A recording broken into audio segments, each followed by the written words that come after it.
समझ नहीं आ रहा अपने सैलरी इंक्रीमेंट का क्या करूं। बेटा इतना क्या सोच रहा है? अपने म्यूचुअल फंड्स के एसआईपी का टॉप अप करा ले। This is the right time. क्या समझ में नहीं आया? बेटा इतना क्या सोच रहा है? अपने म्यूचुअल फंड्स का एसआईपी टॉप अप करा ले। This is the right time. आप समझा?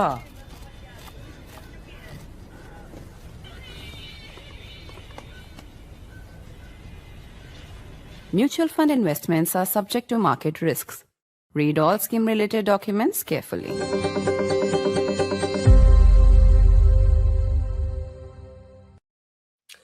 In Bangladesh, another Hindu man, Kolkata Das, has been killed by a violent mob. ANI, among other media outlets, is reporting that Kolkata Das died from his injuries after being attacked on New Year's. This even as cricketing ties between India and Bangladesh have taken a hit.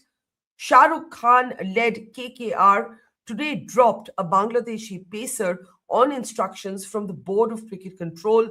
The Indian Express is reporting that the BCCI has indicated that it will now await approval from the central government before proceeding with the cricket tour of Bangladesh that was scheduled for 2026.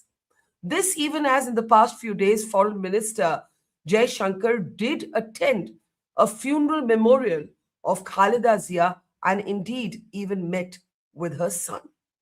I'm Barkha Dutt, you're with the Mojo Story. On the program today, there has been another death of a Hindu man in Bangladesh. ANI is reporting that Kolkata Das died from his injuries after being attacked by a violent mob as the rest of the world celebrated and marked New Year's celebrations. India has expressed great concern and anger at the targeting of religious minorities, including the Hindu community in Bangladesh.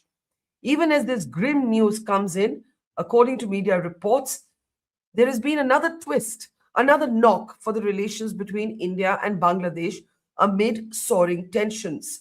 While Sheikh Hasina continues to be here in India, Foreign Minister Jaishankar's attendance at the funeral memorial of Khaleda Zia does not seem to have really eased relations between both countries.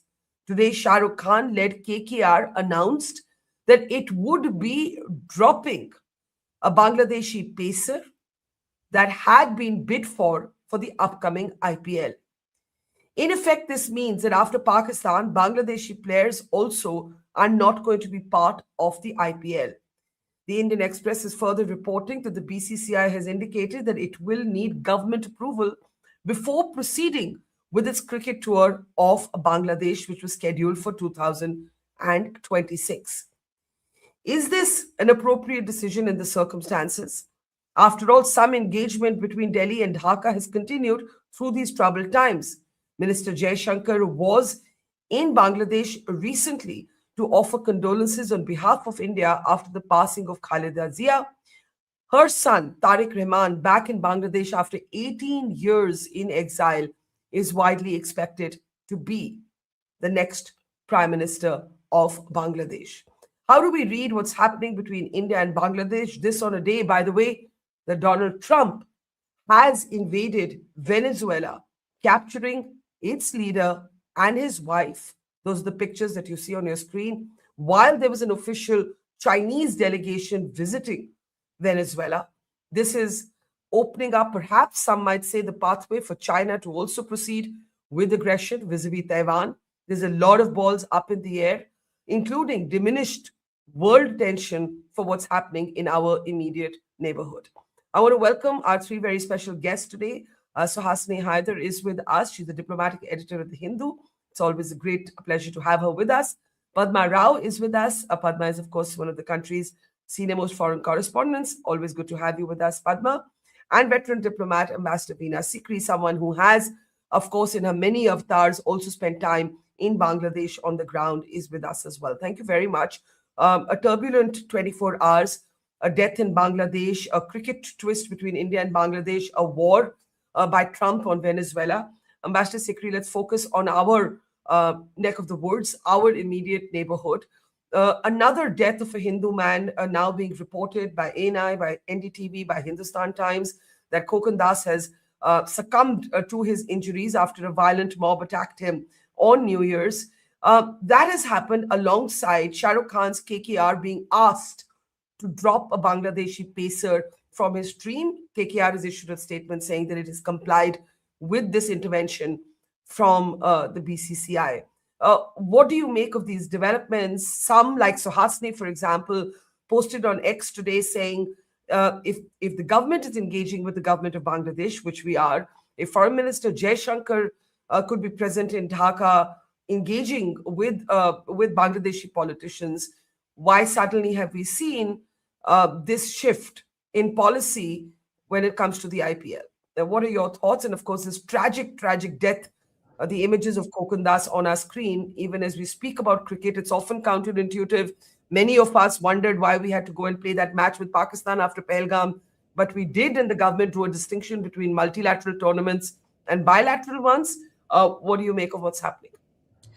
Well, I think first of all, I would say right at the beginning that External Affairs Minister Dr. Jaishankar's visit to Dhaka was a good gesture because he went for the funeral of PM Khaleda Zia and he handed over Prime Minister Modi's letter to Tariq Rahman, expressing Prime Minister Modi's condolences for the passing away of PM Khaleda Zia. And indeed, PM Khaleda Zia's legacy, I would say, in two parts. One part of her legacy has very much been the revival of democracy in Bangladesh, because in 1991, after 15 years of military dictatorship in Bangladesh, first President Zia Rahman and then President Ershad, it was PM Khaleda Zia and Sheikh Hasina who combined forces, who came together and forced President Ershad to step down peacefully and revive electoral democracy in Bangladesh. So I think, and that way, again, second time in 1996, when PM Khaleda Zia, at the end of her first term, had elections which were rejected by the people. They thought they were unfair.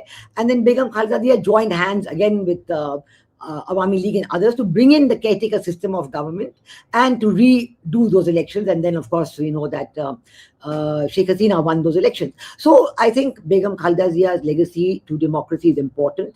And I really hope that in keeping with that legacy, Tariq Rahman will agree to have inclusive and participatory elections in Bangladesh. That's one aspect of it. Government of India has always dealt with the government of the day and their revival of links with the BNP. It's always been there. I mean, always, we all talk to all parties, but the messages and all the important signals that India wants to continue the democratic system in Bangladesh with free and fair and participatory elections. Significantly, Dr. Jaishankar did not meet Muhammad Yunus.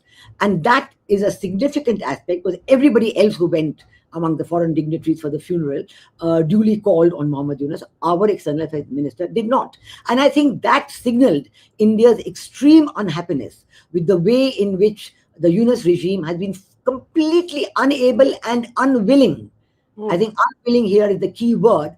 Unwilling to control the attacks on minorities. These attacks, began right on 5th August 2024.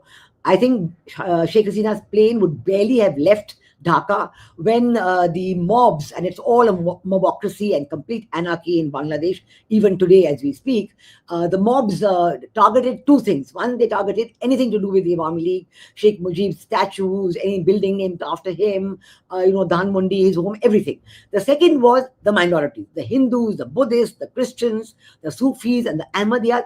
I mean, merciless killing. Absolutely reminiscent of 1971. And we know that the 1971 genocide of Pakistan against the people of the then East Pakistan had been likened to the Nazi treatment of the Jews. And absolutely in that same style, merciless. And I would say that this time, 18 months, this is even longer than the 9 months of the Liberation War of 1971. And these 18 months have seen a continuation. Properties have been confiscated, businesses have been destroyed, professors have been forced to resign if they're not Muslim, and, primary teachers have been forced to resign. Every time they're told, I know people who've told me this, that their land has been taken, here's the money, take the money and go. They just want them. And yet, not to take away from the horror, Ambassador, what you described, but yet you do believe that the engagement between Delhi and Dhaka must continue, and perhaps hoping for better times after an election does take place, if it is indeed an inclusive election, but at this moment, the Awami League is being excluded from that election. My question to you is, given that engagement is continuing through these awful times, and they are awful times, and the Hindu community, religious minorities are being targeted. Yunus has taken very long to hold these polls. He doesn't seem in control, or perhaps he's unwilling and unable both to bring order to the streets. My question to you is, do you agree with the decision of the BCCI to ask KKR to drop the Bangladeshi Pacer? I know it seems very small and irrelevant given that lives are being lost and people are being killed. But these are always the tricky questions for governments to decide on. There was a furor after India played Pakistan in the aftermath of Sindoor and Pahalgam. So I just want your perspective on this. Well, I must say that at one point, yes, you're right. Government will always deal with the government of the day. We have said clearly that there will be no substantive relations till after the elections. We have also said equally strongly that we want the elections to be free, fair, and inclusive. Only then will they be credible.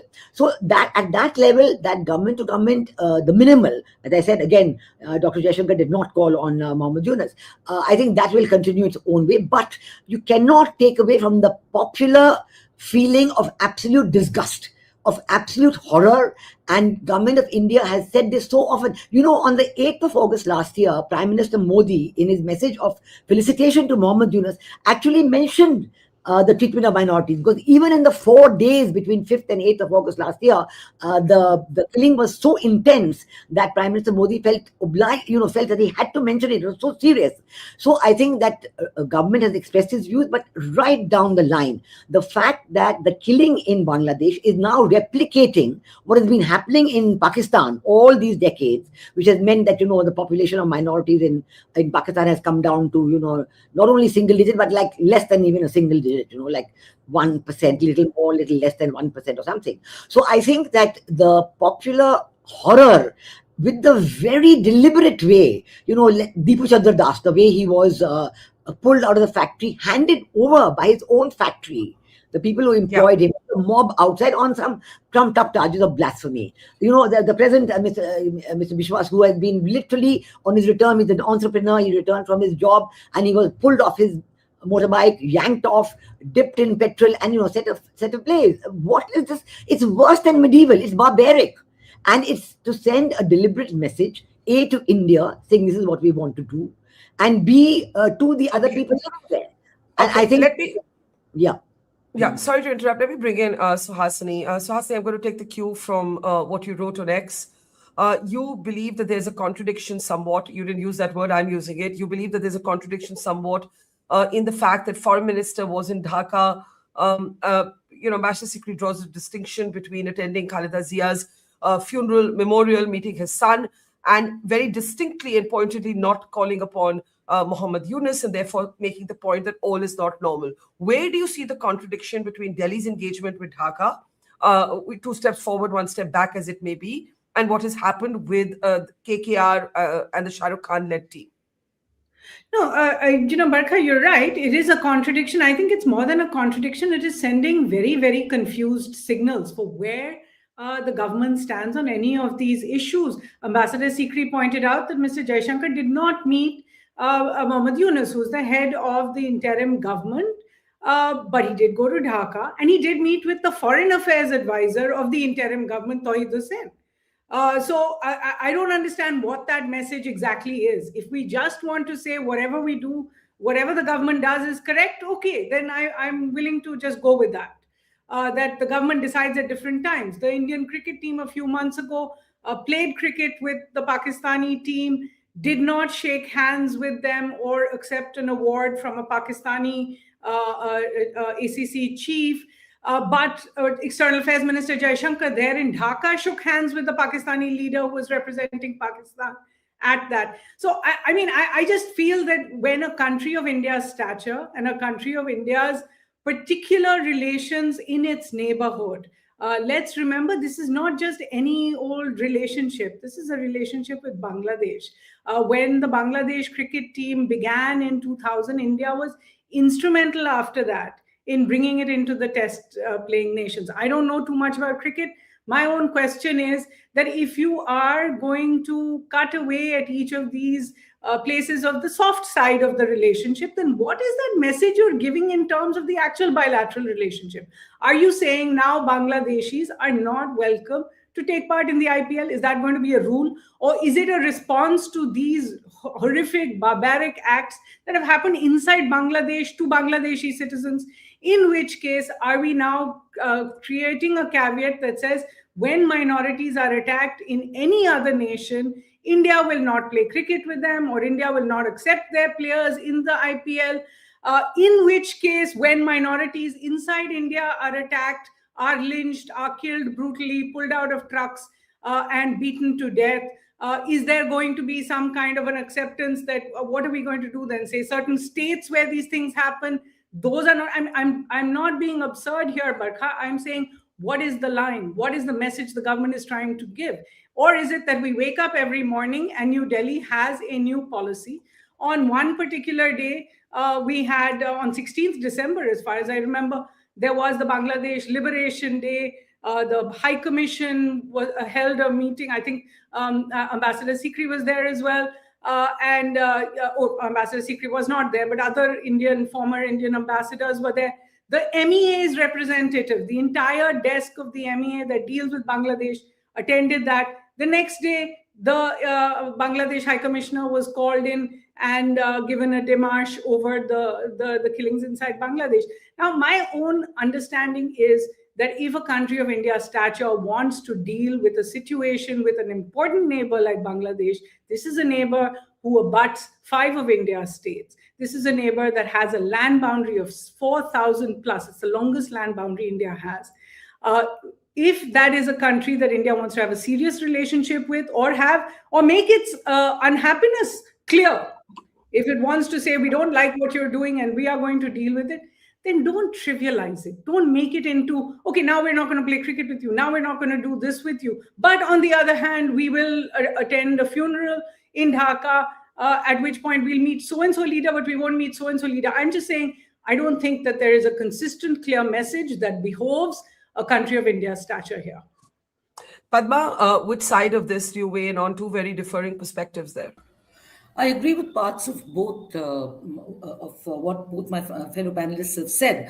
Barkha, I was watching a recent show on Christians being attacked in India ahead of Christmas. That poor boy from the northeast being lynched by thugs in Dehradun, and that other guy who handed out swords to Hindus to defend themselves and said we should form Islamist-style terror groups and all that. No whataboutery here, but like Suhasini, I'm really wondering what is the message? What are we actually doing? However, I think I'd like to go a step further and say that I think what the government is doing is it has sent Minister Jaishankar to Dhaka for the funeral. That was appropriate and proper for a relationship of the size and the depth and the magnitude as the one we have with Bangladesh. Mr. Modi's letter very clearly spoke. In fact, it spoke rather glowingly of Khaleda Zia's funeral, even though the relationship with India was not that, great. But he did sort of say, as I mentioned, say a few words, something about she made many important moves, including the strengthening of India-Bangladesh relations. So there have been the right noises, but there have also been silly moves like this cricketer, being sent back.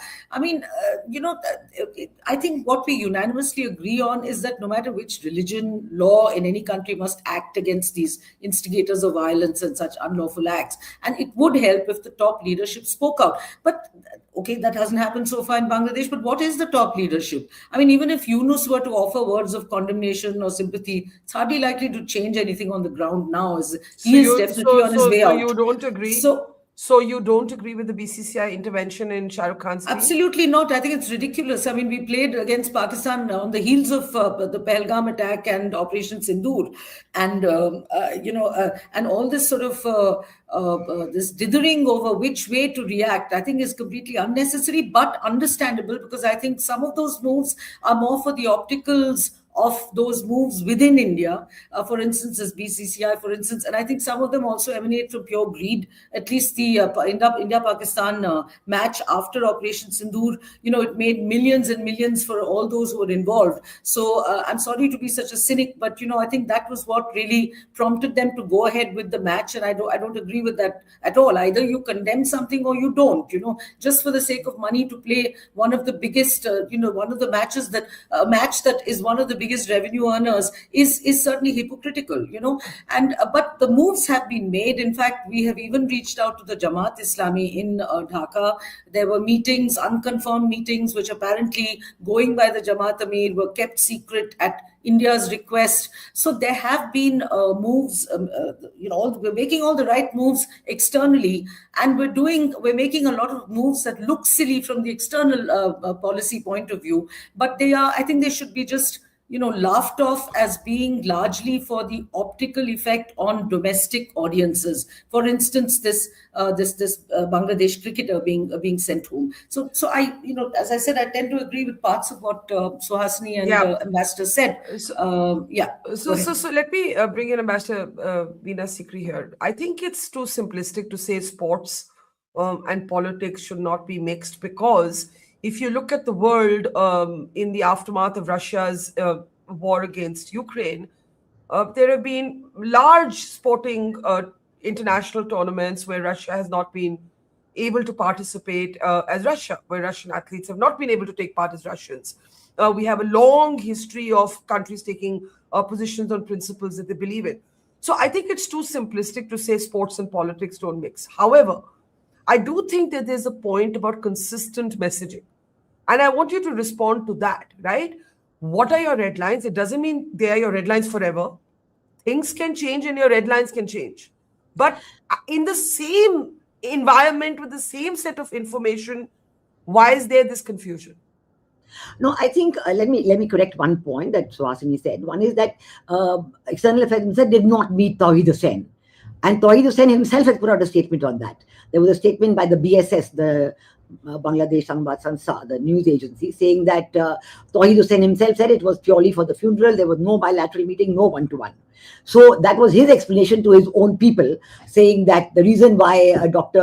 Jaishankar did not call on Dr. Yunus, but obviously other people did. So, that again gave the lie to what Tawheed Hussain said.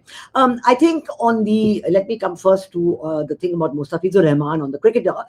I think the problem would have been not this question of whether to say yes or no at one go, but the problem would have been at every venue, whenever this KKR team was playing, there would have been chaos, there would have been demonstrations, there would have been all kinds of chaos. They would have actually ruined the whole IPL, because every time that KKR was supposed to play, whether in Kolkata or anywhere else. So I think that could have been, I'm not saying it is, I don't know the inside story on that.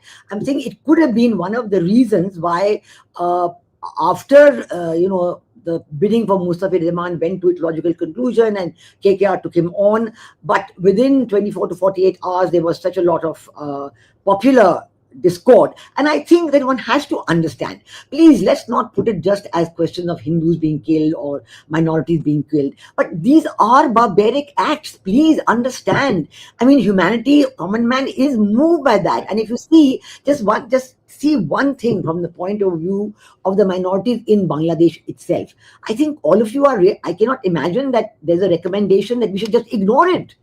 Who's saying that? No, nobody said. In the sense that we don't take on ground that this is happening. We don't take on board that this can cause hard feelings, and it can cause a lot of civil. In fact, I think you make an important point, and I can see Padma wanting to interject there, because some reports, Padma, also suggested that for example, in Ghaziabad, where the sort of loonies distributed swords, one of the things they did to dress up their sort of mob behavior was to say, oh, this is to protect Hindus, this is so that India doesn't become Bangladesh. There's a lot of extremist elements invoking for their own purpose.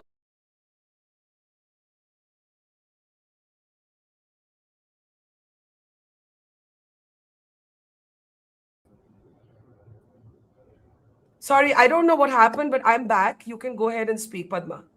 Yeah. Can we unmute Padma? Yeah. I just wanted to comment on what Ambassador Sikri just said, that we're throwing this guy out because, where there is a certain fear that there might be riots or unrest during IPL matches. So, what I don't understand, Barkha, and I have to hark back to your debate, which was excellent. What happened to law and order? Why are we so scared of the reactions of our own thugs and hoodlums and hooligans that we don't want to take the risk? It almost sounds as if we don't want to take the risk of imposing law and order. Why? What happened to the police? Criminals. One minute, ma'am. I'm just saying, criminals. The guy who handed out swords, who actually went on record, and I think you played that tape where he actually calls for Islamist-style terror groups to be formed, vigilante groups to be formed, and all that. Look, this is clearly a lawbreaker, and what is the police doing fast asleep? And it's pretty much the same in Bangladesh, and I think they're horrendous. I completely agree with you. Of course, all those acts are horrendous, but we must remember that the Jamaat Islami and Islamists, extreme right-wing Islamists, are certainly, they sort of hold sway in most of Bangladesh's districts, and they control the police and the administrators. Okay, so but the fact is this. I agree, but the fact is that there have been threats to KKR. There have been everybody from ulemas to sort of Hindutva groups saying, drop this man. So I think, Ambassador Sikri, I'll let you complete your point, then come to Suhasini. What you're suggesting is it could have been a practical decision as opposed to a signaling to Bangladesh. However, because nobody has spoken officially about this, we actually don't know what's happened. No, what I'm saying is that I'm not talking of just pure law and order, and I'm sure that the police would have been able to maintain law and order by, sort of pushing back even 5,000 people. No, I'm talking about also taking on board and respecting the feelings of horror that had pervaded all of India. In fact, people are saying, why aren't we being more vocal on this? And when you talk about Jamaat-e-Islami, let me tell you that it is Jamaat-e-Islami which is controlling the situation today in Bangladesh. They are the force in power. And as a matter of fact, what has happened is that Jamaat-e-Islami would have or has been expecting that because they are the force behind the throne and because they have been able to put their own people as deputy commissioner, judiciary, academia, bureaucracy, almost everywhere, they would have thought that there would be a great surge in their popularity and that automatically they would be the shoo-in for the election. But actually that has not happened even in Bangladesh. The Bangladesh people are very religious, but they don't want a caliphate. They don't want Sharia law. Let me bring in Suhasini. I think what Ambassador Sikri is saying is that we are in some ways underestimating the horror that is felt by ordinary Indians. A similar horror was felt when India played Pakistan after Pahalgam and Op Sindoor. And at that time, the government's reasoning was, it's not in our hands because it's a multilateral tournament. And the government may well argue the IPL is in our hands. It is in the hands of the BCCI. How would you react to that? I don't understand that, and I will qualify that by saying, I don't follow cricket. I don't understand how all of that works. I'm making that simple point, which is, what is your policy now? What is the basic thing you are trying to say? Ambassador Sikri, I'm sorry, I don't understand the idea that the Bangladesh government is being held responsible by Mr. Jaishankar personally going to Dhaka, not meeting with Professor Yunus, although I do have a picture of him meeting with the Foreign Affairs advisor right here. I'm basically asking a question where I think it was completely correct. The External Affairs Minister went to Dhaka for I think a 3-hour visit to attend a funeral. He did not go there for a political visit. He would not have gone there for a bilateral visit otherwise, or he would have made that trip at a separate point. So I don't see why we are trying to find some way of suggesting that the Indian government is upset, but it's not upset enough to do this, but it is upset enough to allow the BCCI to let go a Bangladeshi cricket player because there is public support. I don't understand what that policy is. And if you are holding the government of Bangladesh responsible squarely for those lynchings, and I think one should hold governments responsible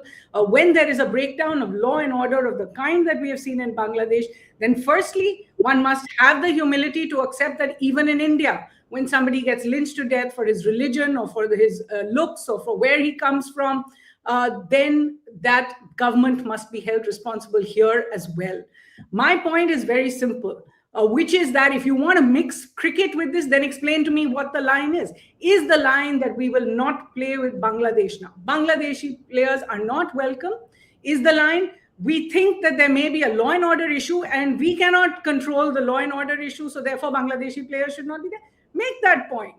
Third, is your line going to be that every country where minorities are treated badly, or where minorities are lynched barbarically, or where you have human rights violations, are we going to then sever sporting ties with them? Is that something that we are trying to say? Does India when it proposed No. that visas have to be banned for people because of the treatment of minorities inside India? My question is, have a principle, then stick to that principle and explain it to me across the board. It cannot be. Today, I feel like this is the case. As I said, you have everyone saying, Barkha, that we will play cricket with Pakistan after what happened in Pahalgam because we have to, but we will not shake hands with them. But then the External Affairs Minister goes to Dhaka, he meets with the Pakistani leader over there, and he shakes hands with him. So what is the line over here? Is the line really, Barkha, that the government of the day can do whatever it wants, but the people, whether it's the sportsmen, whether it's the musicians, whether it's ordinary people, must not mix with each other, and the government has a special place and therefore is allowed to do whatever they want? I think it's an important question. Unfortunately, I have to take last comments, so I'll come to Padma and I'll give you Ambassador Sikri the closing word. Padma, I think what Suhasini is asking is the following. Are the people to be held to a higher standard of sort of, reflecting popular sentiment, patriotism, national interest than the government? Or the converse argument would be the government of the day, by definition, will have to adjust, adapt, change, be cold, be warm as the situation demands. The problem right now is the situation hasn't changed. And in the same situation, you are seeing two different kinds of behavior according to Suhasini. What do you say to that? No, I completely agree with Suhasini, but I understand it and I sort of absorb it differently, and it may be hypocritical, and I think it is a bit hypocritical. I think governments, all governments perhaps, but our government certainly seems to have one set of standards for external, or one set of moves for external consumption and one set of moves for domestic consumption. I just also wanted to add something to what Suhasini, she said she didn't know cricket, didn't watch cricket very well. I watch cricket a lot, and I can certainly say that it wasn't as if India was powerless about pulling out, Barkha, as you earlier said, pulling out of that tournament after Operation Sindoor. India rules the roost in the world of cricket. It rules the roost in the BCCIs, the ICC, the BCCI, where we are right on top and we're the most influential cricketing body in the world. So if we wanted to pull out of that tournament, we certainly could have. I'm not saying we should have, because I'm also a cricket buff and I enjoyed watching the match and I enjoyed India creaming Pakistan. But what I'm saying is that there are double standards, if you'd like to call them double standards. But I think that while we're making a lot of very reasonable and sensible moves on the bilateral front to Bangladesh, we're also playing parallel games and other games just for optical consumption and just for domestic consumption. Now, I don't think that the two should necessarily always match. I don't think they do in any country. But there you have it. That's what's happening. But as far as law and order is concerned, I maintain that point, which was on your debate as well. And I think Suhasini also agrees that all those events and incidents that happened in India, where were the police? Where was law and order? Where was it? We have a whole program that we've just done on this, so I urge you all to watch it. We've gone very in-depth into these issues. Before Ambassador Sikri closes, I see Suhasini has a brief interjection. Suhasini, yeah. Only because what I cover is diplomacy. I also want to make the point that today we have all put all eggs in the basket and said External Affairs Minister went to Khaleda Zia's funeral, met with Tariq Rahman, spoke to the BNP. There's these letters going across. Prime Minister Modi speaking about the importance of the BNP leader and all the rest of that. I think we should remember that just 7 years ago, India deported the BNP's lawyers, turned them around at the airport because we didn't want to have anything to do with the BNP. Our diplomats stopped talking to the BNP leadership. I'm just asking for some amount of consistency that is in consonance with India's stature. If we are going to become a kind of street bully who just decides on the day, I'm unhappy about this, I'm going to deal with this in this way, we lose our own stature and we lose our own consistency. Okay, Ambassador Sikri, I'm going to give you the closing word, but I think it's also important to say we don't actually know if the BCCI has received instruction from government. I just want to, I find this whole cricket story unclear at this point. I don't know if anybody agrees with me, but it's unclear. It's unclear. Has the BCCI decided this on their own? Have they decided this might be what the government wants? Is the government on board with this?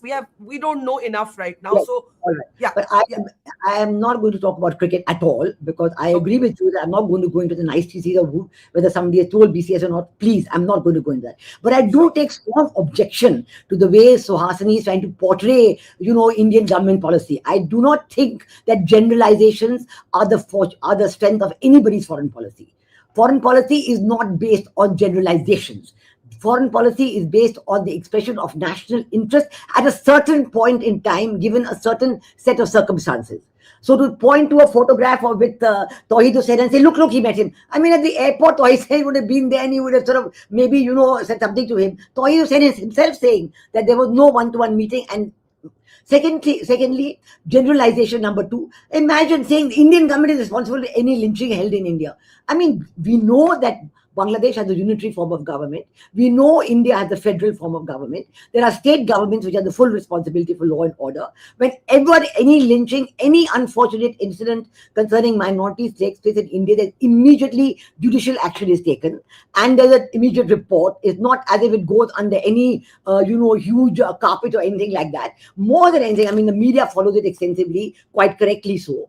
And the government is held to the government of the day, whether it's in the state, how a central government and the Prime Minister himself can be held responsible for any event happening in any small part of India at any one time is beyond anybody's imagination. Okay. So I don't think that can be a generalization that can be held, that any government can be held to. It's a good generalization to try and...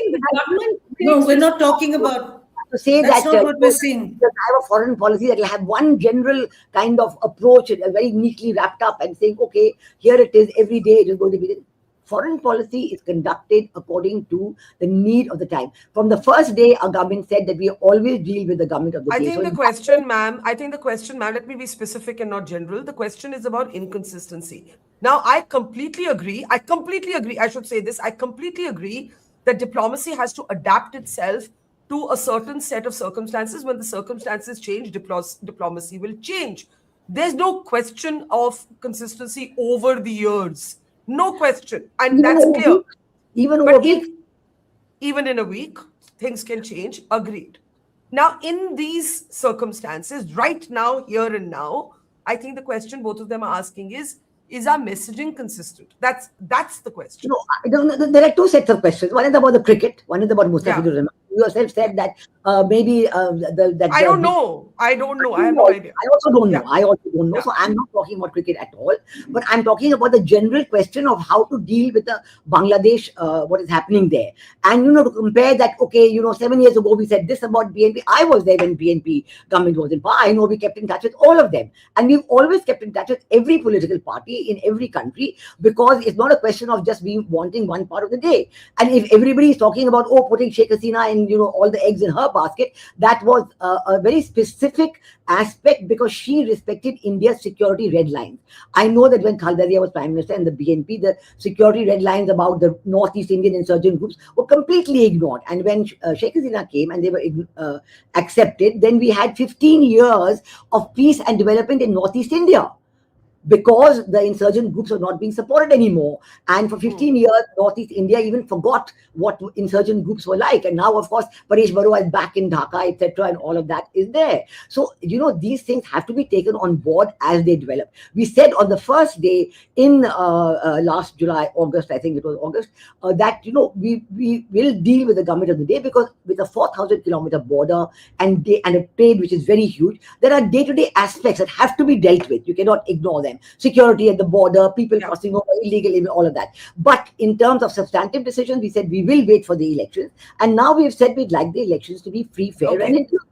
So that is a very consistent policy. But at all the same time, we have completely, expressed our horror at the killings going on in Bangladesh. And there is no control.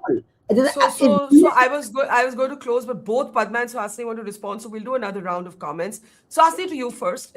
I have a question actually to Suhasini. What you cite of the BNP, I think Ambassador Sikri is a fair question there. Between the two entities, Hasina may have been seen as somebody who was more aligned to India's interests, but today you deal with the hand you're dealt. Today, Bangladesh is dealing you the BNP card. You're not going to not pick it up from the table and play your own hand. So Ambassador Sikri is asking, is it fair of you to quote that from X number of years ago? So I just want your response to that. Yeah. I'm in fact agreeing with Ambassador Sikri. When she was in Dhaka, she dealt with every part of the polity. So I was just making the point that it doesn't help India to cut out one part of the polity of another country and only deal with one part. Just as when we didn't deal with the BNP for 7 years, we did face a kind of backlash even from them last year during the ouster of Sheikh Hasina. But I think the larger question is, and I think we're all agreeing over there, that what is India's national interest has to be at the fore.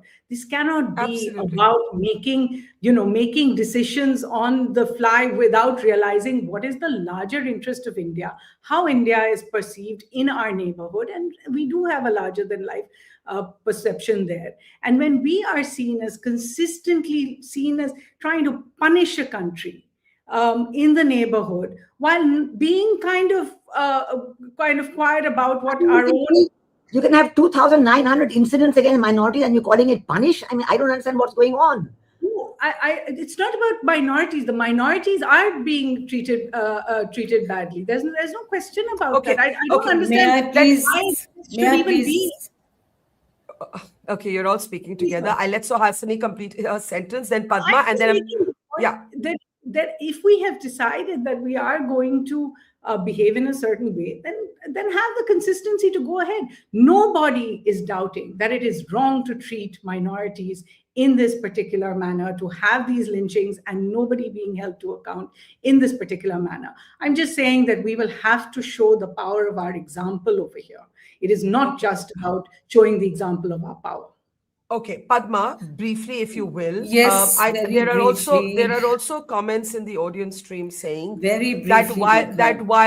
while we must hold our government and our police to account on targeted violence against Christmas celebrations, the distribution of swords and inflammatory speeches against Muslims and all of that, you can't compare it. I'm just reading out comments from the audience. You can't compare it to the complete breakdown of a democratic order in Bangladesh, where it's an institutional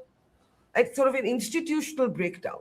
So I just want very quickly in the end your response, and then Ambassador Sikri closes. Yes. Yeah, I need to respond to Ambassador Sikri and to Suhasini. I agree with Ambassador Sikri. The diplomacy has to be calibrated. Consistency and diplomacy don't necessarily go hand in hand. Take a look at the relationship we have with the United States, or we have had over the past 20 years, 25 years, and what it's come to today, and where it might go tomorrow. So it has to be calibrated as per individual relationships with individual governments. That's what I wanted to say. So there I tend to disagree with Suhasini's want or need for consistency.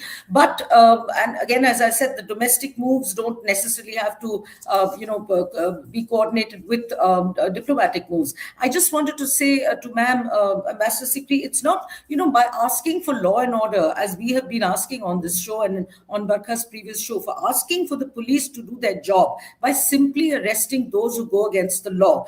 That doesn't mean we're blaming the Prime Minister of India or asking him to go and personally arrest them. So I don't see, what we're asking for is not for intervention by the Prime Minister. Obviously, the intervention cannot come from from that level. It's about the level of the kind of the career furthering and that over anxiety to please superiors that happens at the level of the police and the administrators. That is absolutely abysmal, and as has been shown in all those dreadfully those awful cases we had in India. Thank you. Okay, Ambassador Sikri, I have to close. I'm giving you the mic. Yeah. Do tell us where we go from here. Yeah. Thank you. No, I agree with Padma completely on what she had said. And I think, yes, law and order is vital. And in fact, in Bangladesh, one of the reasons why law and order is no longer there is because they killed all the policemen. And that is, again, one of the big horrors that nobody's talking about. But this happened, after or even during when Sheikh Hasina was the last days. They killed policemen, they burned police stations, they took away the weapons and so on. And that's, the police really hasn't got back into function there. So what I'm trying to say is that we are watching the situation very carefully. We want Bangladesh and all of South Asia to be our neighborhood first foreign policy reflects our deep interest in carrying our neighbors along. And I think for 15 years, we had a very good example with Bangladesh. It was actually, I would say, really a classical example where with the law and order, the security red lines that Sheikh Hasina respected, we got the mutually beneficial economic cooperation, and Bangladesh grew at 6.5–7% a year for 15 years. And they were ready to graduate out of the LDC status, least developed country status. They were proud of this, that they could do that in the last 15 years. And now in 18 months, it's been completely reversed. So one has to recognize that the people of Bangladesh are not happy with this at all. They are very unhappy. They are being suppressed totally by the Jamaat-e-Islami-backed regime. So all these factors have been taken into account, and I think our government is doing its best to create a policy that will bring about the change in Bangladesh, that will bring participatory elections in Bangladesh and bring back democracy. Okay, the debate rages on. We await further information on what the policy is going to be when it comes to cricketing ties between India and Bangladesh. There's a little bit of information that remains sketchy at this moment. Talking about consistency on a completely unconnected note, you have a Nobel Prize-seeking American president who claims he's ended wars all over the world, who has just invaded another country. So I just wanted to underscore that and leave you with that thought this weekend. Thank you very much, Ambassador Sikri, Padma Rao and Suhashi Haidar. Always a pleasure. Thank you and have a great weekend, everyone. It's great to see you here. Thank you for watching our work. If you haven't subscribed yet, don't forget to click the bell icon and subscribe to Mojo Story and support independent, robust journalism.